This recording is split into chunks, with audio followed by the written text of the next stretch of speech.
Hello friends, good evening. Welcome to YouTube channel education Niketan. आज केंद्रीय वित्त मंत्री श्रीमती निर्मला सीतारमन ने आर्थिक समीक्षा 2021-22 को संसद के पटल पर प्रस्तुत किया है। आगामी बीपीएससी की जो प्रारंभिक परीक्षा होने जा रही है, उसके दृष्टि से जो महत्वपूर्ण फैक्ट्स हो सकते हैं, उन फैक्ट्स को हमने इस वीडियो में समावेश किया है। मुख्य परीक्षा की दृष्टि से जो इंपॉर्टेंट फैक्ट्स होंगे, उन्हें हम आगे की वीडियोज में सेक्टर वाइज सेक्टर कवर करने की कोशिश करेंगे। जैसे एग्रीकल्चर के लिए इस आर्थिक सर्वे में क्या क्या कहा गया है, किस तरीके का परफॉर्मेंस रहा। इसके अलावा sustainable development and climate change पे क्या कौन सी बातें कही गई हैं, गवर्नमेंट के अगले प्रोस्पेक्टिव क्या क्या है इस रिगार्डिंग। स्वास्थ्य के क्षेत्र में कोविड के प्रभाव को सामरिक रूप जो समग्रता में इकोनॉमी की क्या स्थिति है, तो इन सब को हम अलग अलग चैप्टर्स की दृष्टि से, जैसे कि इन्होंने जारी किया है, एक एक वीडियो के माध्यम से देखेंगे।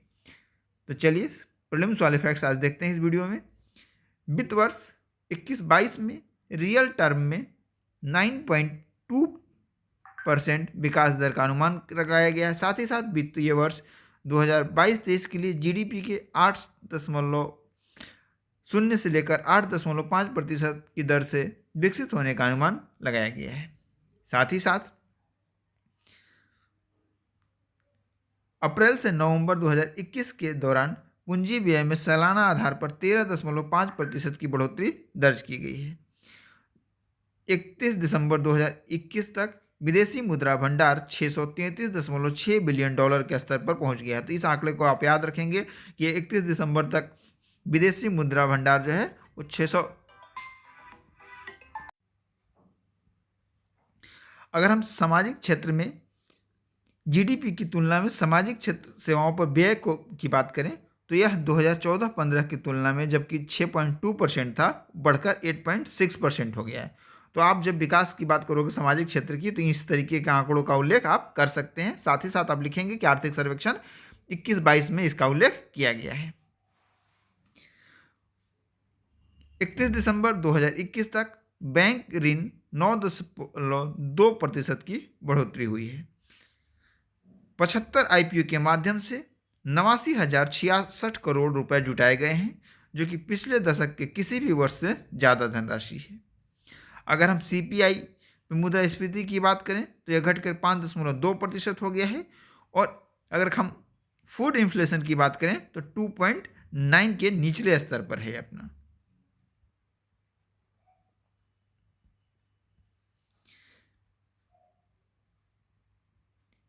कृषि 2021-22 में जीवीए में 3.9% की अच्छी बढ़ोतरी दर्ज की गई है।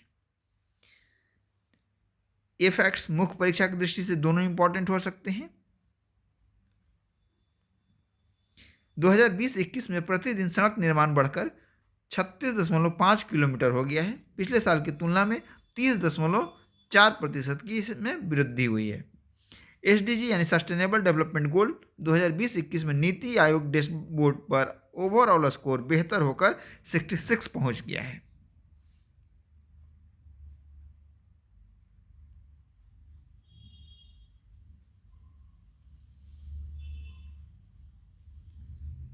इसमें से बहुत सारी चीज़ें ऑलरेडी ऊपर में कवर कर ली गई हैं, तो मैं इसमें से उन्हीं फैक्ट्स को आपको बताता हूं जो कि ऊपर में कवर नहीं की गई है।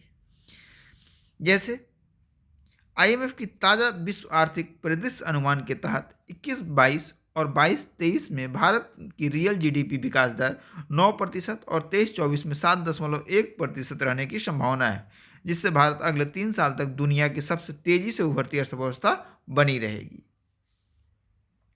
2021-22 में कृषि और संबंधित क्षेत्रों में 3.9%, उद्योग के 11.8%, सेवा क्षेत्र के 8.2% बढ़ने का अनुमान है।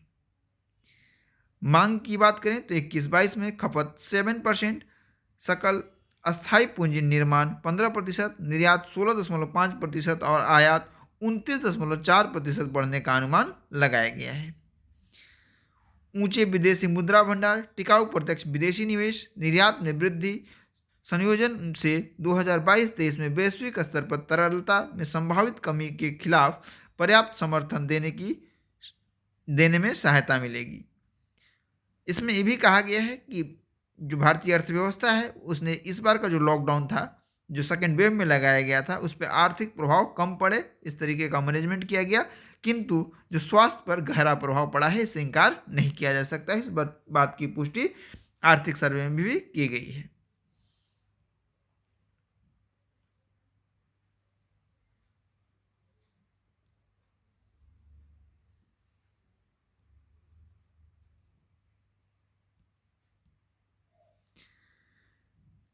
ये फैक्ट तो आपको स्टार्टिंग में ही बता दिया गया है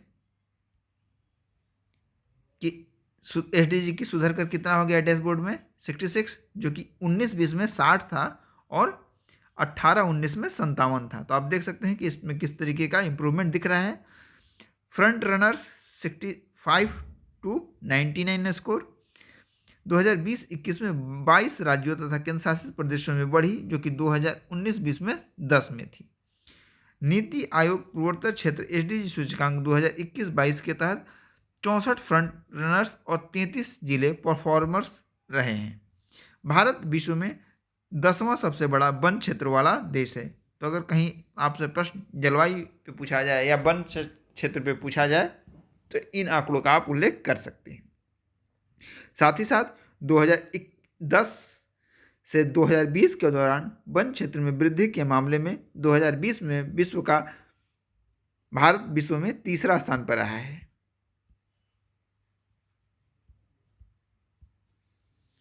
अगस्त 2021 में प्लास्टिक कचरा प्रबंधन नियम 2021 अधिसूचित किए गए, जिसके उद्देश्य 2022 तक सिंगल यूज प्लास्टिक को पूर्णतः बंद करना है। गंगा तथा उसकी सहायक नदियों के तटों पर अत्यधिक प्रदूषणकारी उद्योगों की अनुपालन स्थिति 2017 के 39% में से सुधर कर 2020 में 81% हो गई है।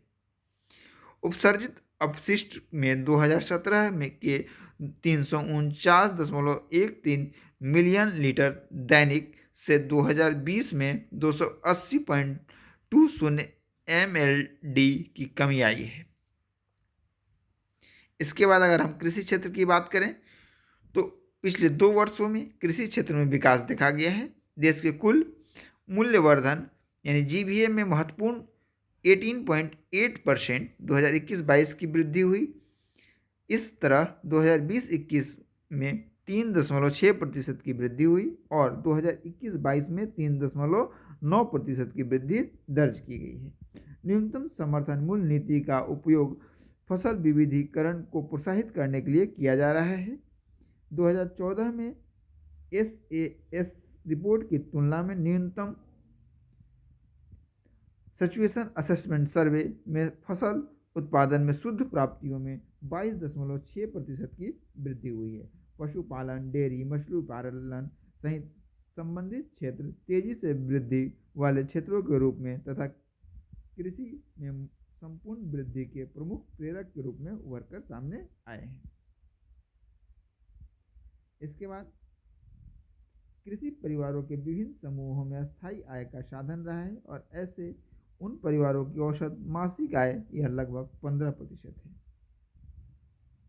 इसके बाद अगर हम उद्योग और बुनियादी क्षेत्र की बात करें तो अप्रैल 2021 से नवंबर 2021 के दौरान औद्योगिक उत्पादन सूचकांक IIP बढ़कर 17.4% हो गया। यह अप्रैल से नवंबर 2020 में -15.3% था। यानी कि आप अनुमान लगा सकते हैं कि वृद्धि किस तरीके से तेज गति से हुई है।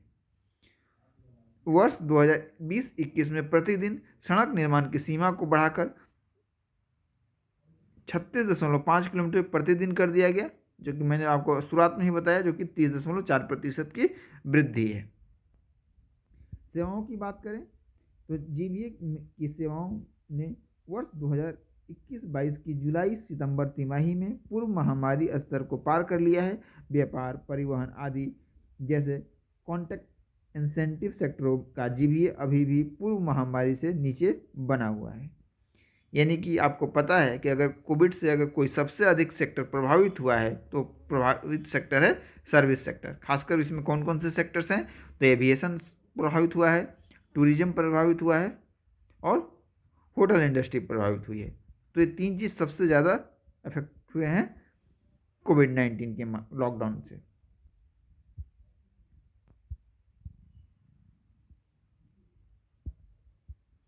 इसके बाद सरकार ने एक आंकड़ा दिया है, 16 जनवरी 2022 तक कोविड-19 के कुल 157.94 करोड़ खुराक यानी कि लगभग 158 करोड़ खुराक दी जा चुकी है, जिसमें 91.39 करोड़ फर्स्ट डोज है और 66.05 करोड़ सेकेंड डोज है।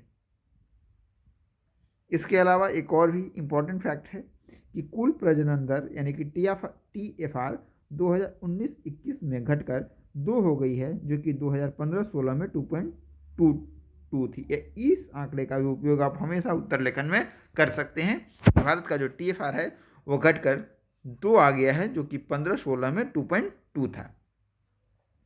शिशु मृत्यु दर 5 साल से कम शिशुओं की मृत्यु दर में कमी हुई है और अस्पतालों प्रसव केंद्रों में शिशुओं के जन्म में 2015-16 की तुलना में 2019-21 में सुधार हुआ है। जल जीवन मिशन के तहत 83 यानी कि 83 जिले हर घर जल जिले बन गए हैं। कितने जिले बन गए हैं? 83। महामारी के दौरान ग्रामीण क्षेत्रों में असंगठित श्रम के लिए बफर उपलब्ध कराने हेतु महात्मा गांधी राष्ट्रीय रोजगार गारंटी योजना के लिए निधियों का अधिक आवंटन किया गया है।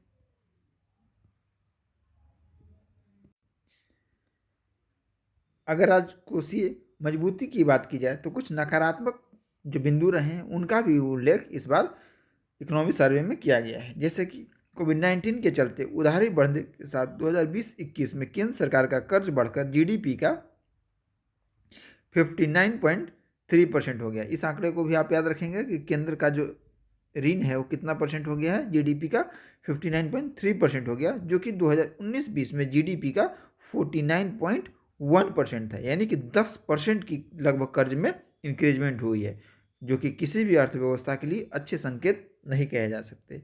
हालांकि आर्थिक सर्वे में उम्मीद जताई गई है कि इसमें समय के साथ सुधार कर लिया जाएगा, यानी कि जो कोविड की परिस्थितियां हैं वो जो ही रिकवरी के मोड में आएंगी, ये जो कर्ज का परसेंटेज इंक्रीज हुआ है उसे पुनः एक लेवल में लाने की कोशिश की जाएगी।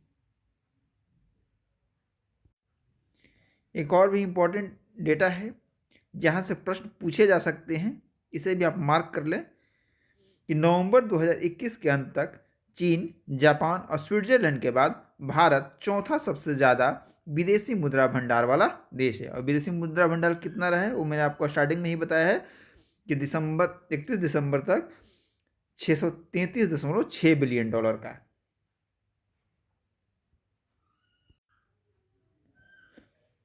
जैसा कि मैंने आपको पहले ही बताया है कि BPSC ऑडिटर मुख्य परीक्षा daily answer writing 90 days programme की शुरुआत कल यानी कि 1 फरवरी, यानी कि हमारा बजट भी आएगा और हमारा उत्तर लेखन का कोर्स जो है वो कल से ही शुरुआत हो रही है इसकी, जो कि हिंदी और इंग्लिश दोनों ही माध्यम में उपलब्ध है। मॉडल आंसर भी दोनों ही माध्यम में आपको दिए जाएंगे। इसके शुल्क 2000 रुपये है, वन टाइम पेमेंट आप करते हैं तो, या 750 है पर मंथ, जिसे कि आप पेटीएम, फ़ोनपे या गूगल पे के माध्यम से दिए गए नंबर पर कर सकते हैं। और स्क्रीनशॉट आप या इस टेस्ट सीरीज़ के बारे में किसी भी तरह की जानकारी आपको लेनी हो तो 8630023105 नंबर पर कॉल कर सकते हैं। अगर आप सैंपल मॉडल आंसर भी प्राप्त करना चाहते हैं तो इसी नंबर पर आप मैसेज कर सकते हैं, आपको सैंपल मॉडल आंसर प्रोवाइड करा दिया जाएगा। साथ ही साथ अगर आपने ऑडिटर मुख्य परीक्षा में इकोनॉमिक्स ऑप्शनल रखा है तो इकोनॉमिक ऑप्शनल की टेस्ट सीरीज की शुरुआत 10 फरवरी से हो रही है, तो आप इससे भी जुड़ सकते हैं। अगर आपको हमारा प्रयास अच्छा लगता है तो आप इस वीडियो को अधिक से अधिक शेयर करें, चैनल को सब्सक्राइब करें। धन्यवाद।